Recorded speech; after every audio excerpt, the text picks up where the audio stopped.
తీయండిరా తీయండి. ఊరు మీ అమ్మ కడుపులు మాడా దండలేసి చంపేస్తారా? కూర్చోండి. సారీ సార్ మీరు దండల్లో ఇరుక్కుపోయిన సంగతి మర్చిపోయాం. కానీ ఇప్పుడు మంత్రి వెంకోబరావు గారికి గన్నీ బుక్ తరపున బుష్ లాడెన్ గారు మెడల్ ప్రజెంట్ చేస్తారు. కాదు ఉండటానికి అడుగుతున్నాడు కానీ బొర్రలేదు వీడికి. మెడలో పడి వేస్తున్నాడు ఏంట్రా బాబు. పోన్లే పళ్ళమని మనకు తెలుసు కానీ ఇది తెల్ల కదా. ఏరా ఈ మెడల్ తో పాటు వారికి గన్నీ బుక్ కూడా ప్రజెంట్ చేస్తారు.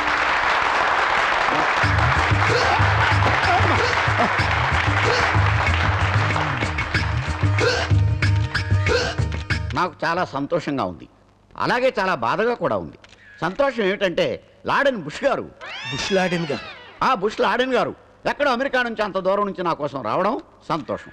ఇంకా బాధ ఏమిటంటే ఆయన ఇక్కడికి వచ్చి ఎంతో డబ్బు ఖర్చు పెట్టుకుని ఓ 5 స్టార్ హోటల్లో దిగడం. అందుకని గన్నీ బుక్ కమిటీ వారికి ముందు ఇలాంటి ఇబ్బందులు లేకుండా సొంత గెస్ట్ హౌస్లు కట్టుకోవడానికి మన అసెంబ్లీ పక్కనే 500 ఎకరాలు కేటాయిస్తానని వాగ్దానం చేస్తున్నాను. Are you happy? అసెంబ్లీ పక్కన 500 ఎకరాల ఎక్కడుంది? అది పబ్లిక్ గార్డెన్ కదా. ఇంకా నయం, అసెంబ్లీ రాసిస్తానం లేదు. మీ వాగ్దానం ప్రెస్ వాళ్ళకి నచ్చినట్లేదు. రేపు పేపర్లో ఏం రాసేస్తారో ఏంటో. నేనున్నాను కదా, వాళ్ళకి ఎలా జలకిస్తానో చూడు. మా జర్నలిస్ట్ సోదరులందరికీ కూడా సొంత ఇల్లు కట్టుకోవడానికి గాను అసెంబ్లీ పక్కన ఉన్నటువంటి పబ్లిక్ గార్డెన్ కేటాయిస్తున్నాను. ఒక బ్యాడ్ న్యూస్, ఒక గుడ్ న్యూస్, ఏది ముందు చెప్పంటారు? గుడ్ న్యూసే ముందు చెప్పు. నిన్న జరిగిన గన్నీ బుక్ సన్మానం గురించి పేపర్ వాళ్ళు బ్రహ్మాండంగా రాశారు. కవర్ చేయక ఏం చేస్తారా? వాళ్ళ కవర్లు పంపించాను కదా, మరి బ్యాడ్ న్యూస్ ఏంటి? మీ కోర్టు నుంచి అరెస్ట్ వారెంట్ వచ్చింది సార్. మినిస్టర్ని కదా, నన్ను ఎలా అరెస్ట్ చేస్తారా? అసెంబ్లీ స్పీకర్ పర్మిషన్ తో వచ్చారు సార్. ఎందుకు సార్ నన్ను పిలిపించారు? మీ మీద కేసు పెట్టారు. ఎవరు? నేను. ఎవరమ్మా నువ్వు? నిరుద్యోగిని.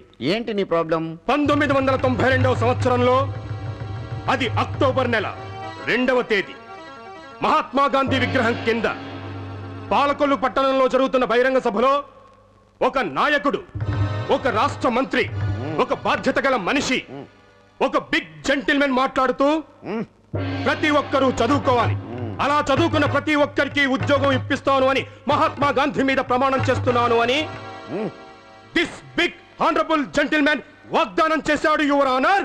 ఆ వాగ్దానాన్ని నమ్మిన నా కన్న తండ్రి నా కోసం, నా చదువు కోసం ఉన్న ఆస్తిని, ఉన్న ఇంటిని, ఒక మేకను, 2 కోళ్లను, ఒక బండిని, ఒక సైకిల్ని, చివరికి నా పెళ్ళ మెడలో మంగళసూత్రాలు తెగనమ్మి డిగ్రీ సంపాదించాను యువర్ ఆనర్. 1996వ సంవత్సరంలో సరిగ్గా మే మాసం అర్ధరాత్రి 12 గంటలకు ఒక్కసారిగా నా పెళ్ళం ఉరివేసుకుని చచ్చిపోయింది your honour. Because of this honourable gentlemen. దారిద్ర్యాన్ని భరించలేక నా కన్న తండ్రి ఆత్మహత్య తీసుకున్నాడు.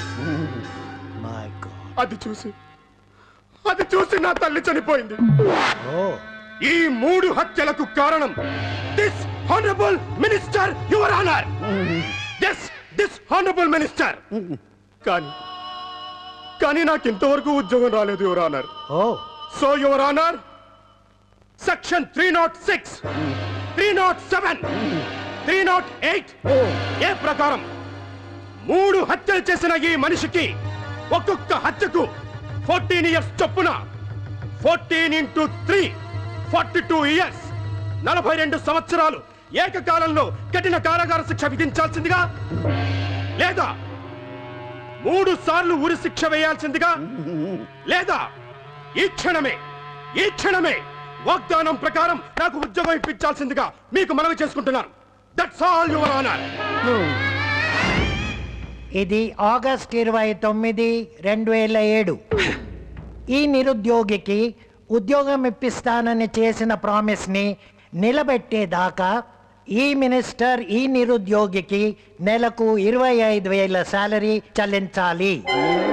ఇది బరువెక్కిన బండ లాంటి గుండెతో బల్లగుద్దీనే చెప్పే బలమైన తీర్పు. Are you happy?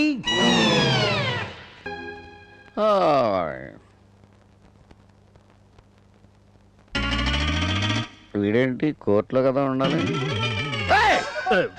ఎవరు? నిరుద్యోగిని. ఎందుకు వచ్చావు? అదే మాట, పనిలో చేరడానికి వచ్చాను. పనా? ఆగస్టు 29, 2007 జడ్జి గారు తీర్పు చెప్పారు. మర్చిపోయారా? ఎందుకు మర్చిపోతానా? నెల నెలా జీతం ఇస్తున్నానుగా నీకు. అందుకే నేను పని చేయాలి కదా సార్. చెప్పండి, ఏం పని చేయమంటారు? ఏం పని చేస్తావు? మీరు ఏం చెప్తే అది. నా నెత్తిరెక్కి డాన్స్ చెయ్యి. జాగా సరిపోదు. అయితే బయటికి వెళ్ళి డాన్స్ చెయ్యి. అక్కడ అస్సలు జాగా లేదు. ఎందుకు లేదు? బయట జనంతో కిక్కిరిసిపోయింది. జనమా? ఎవరు వాళ్ళు? నిరుద్యోగులు. నిరుద్యోగులా? ఎస్, నాతో పాటు నీ నియోజకవర్గంలో నిరుద్యోగులందరికీ ఉద్యోగాలు ఇప్పించేదాకా శాలరీలు ఇవ్వాల్సిందేనని జడ్జి గారు బరువెక్కిన గుండెతో బల్లగుద్ది మరీ చెప్పారు. Are you happy? ఎస్. అయితే ఇప్పుడు నేను మీ అందరికీ జీతాలు ఇవ్వాలా? అక్కర్లేదు. Thanks. No thanks. Why? Already కింద ఇచ్చేస్తున్నారు. జీతాలు ఇచ్చేస్తున్నారా? అమ్ము. ఇదిగో 25,000. మంత్రి గారి దగ్గర నాకు మాట రాకూడదు, లెక్క పెట్టుకో. ఓరి నీ అమ్మ కట్టు మాడా, ఏ గొడవలోంచి తెచ్చావురా? నువ్వురా. నెంబరు 27. తప్పకండి. రండి సార్. అసలు జరుగుతున్నది ఏంటంటే అక్కర్లేదు. మ్యాటర్ వీడు ఆల్రెడీ నేను పోస్ట్ మనీ డిస్ట్రిబ్యూట్ చేశాను. లైన్ చాలా పొడుగ్గా ఉంది. అబ్బే ఎంతమంది ఉంటారు సార్? 1000 మంది ఉంటారు. ఏమే?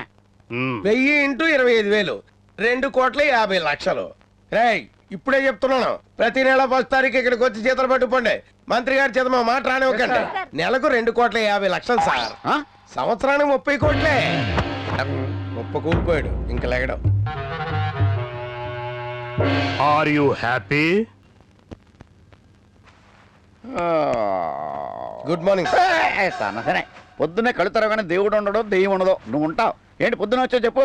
మీకు గుడ్ న్యూస్, బ్యాడ్ న్యూస్. పొద్దున్నే గుడ్ న్యూసే చెప్పు బాబు. మనతో 25 ఎకరాలు అమ్మేసి ఆ నిరుద్యోగుల ప్రాబ్లం సాల్వ్ చేశాను సార్. అమ్మయ్యా సంతోషం. మరి బ్యాడ్ న్యూస్ ఏంటి? కోర్టు నుంచి సమన్లు సార్. బా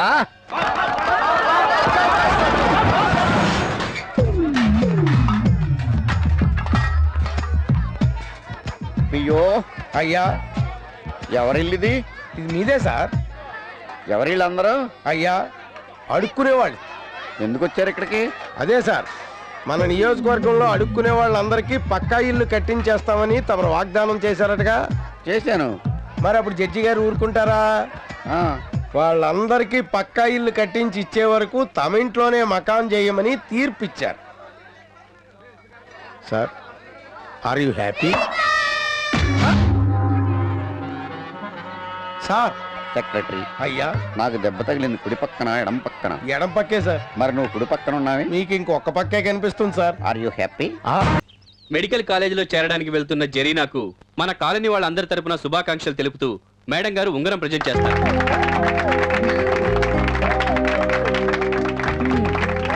హ్యాపీ? థ్యాంక్స్ అక్క. It's okay. మేడం బేటే. జరీనా లేవ్. I'm always your well wisher. No compromise. Okay? అలాగే.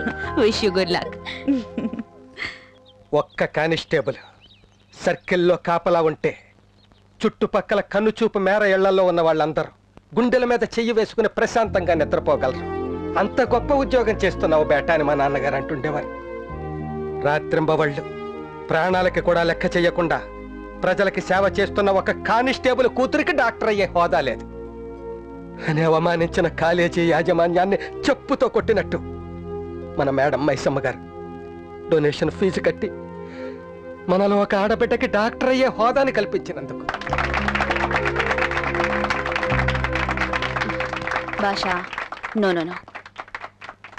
మన జరీనా మంచి డాక్టర్ అయి అమెరికా పోయి పెద్ద హోదాలో చూడాలని తన తండ్రి భాషా కన్న కలల్ని నిజం చేయాలని మన కాలనీ వాళ్ళందరి దిక్కున మనస్ఫూర్తిగా కోరుకుంటున్నా. నేను డాక్టర్ అయ్యాక అమెరికా వెళ్ళను. మన పోలీస్ క్వార్టర్స్లోనే హాస్పిటల్ పెడతాను. ట్రీట్మెంట్కి డబ్బు లేక నా చిన్నప్పుడే మా అమ్మ చనిపోయింది. నేను డాక్టర్ అయ్యాక ఎవరమ్మ కూడా అలా చనిపోకూడదు. జాగ్రత్త బేటీ, మంచిగా చదువుకో. అలాగే పాపా. అరే రైలు కదిలింది, జల్దీ రా. రా రా, ముందు ఇందులో ఎక్కువ, నెక్స్ట్ స్టేషన్ లో మారుదూలే. S9 కోచి, జాగ్రత్త. టికెట్ నీ దగ్గరే ఉంది, జాగ్రత్త అమ్మా. జరిగినా దిగంగానే స్టేషన్ కి ఫోన్ చేయి. జాగ్రత్త బేటీ.